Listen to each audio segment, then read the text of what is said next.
নমস্কার বন্ধুরা, আজকে আপনাদের সাথে দারুণ স্বাদের একটা রেসিপি শেয়ার করব। নিয়েছি মাছের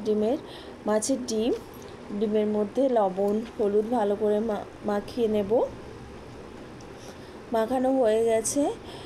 এবার আমি কড়াইয়ে তেল বসিয়ে দিয়েছি, তেলটা গরম হয়ে গেছে। বড়াগুলো ভালো করে ভেজে নেব।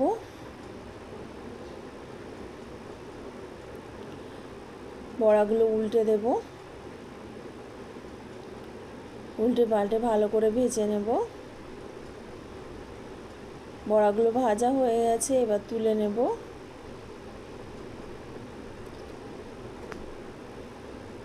নিয়েছি পেঁয়াজ বাটা, আদা বাটা, রসুন বাটা আর কাঁচা লঙ্কা বাটা, আর দেবো টমেটো। কড়াইয়ের মধ্যে তেল বসিয়ে দিয়েছি, তেলটা গরম হয়ে গেছে। তেলের মধ্যে দিয়ে দেব পেঁয়াজ বাটা দিয়ে পেঁয়াজ বাটাটাকে ভালো করে ভেজে নেব। পেঁয়াজ বাটা ভাজা হয়ে গেছে, এবার দিয়ে দেবো রসুন বাটা। দিয়ে রসুনটাকে ভালো করে ভেজে নেব। দিয়ে দেবো আদা বাটা আর দেবো টমেটো। সব কিছু মশলা ভালো করে ভেজে নেব।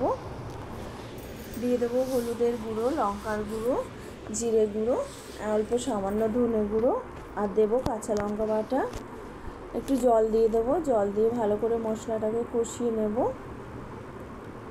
মশলাটা প্রায় কষানো হয়ে গেছে। এবার পরিমাণ মতো জল দিয়ে দেবো।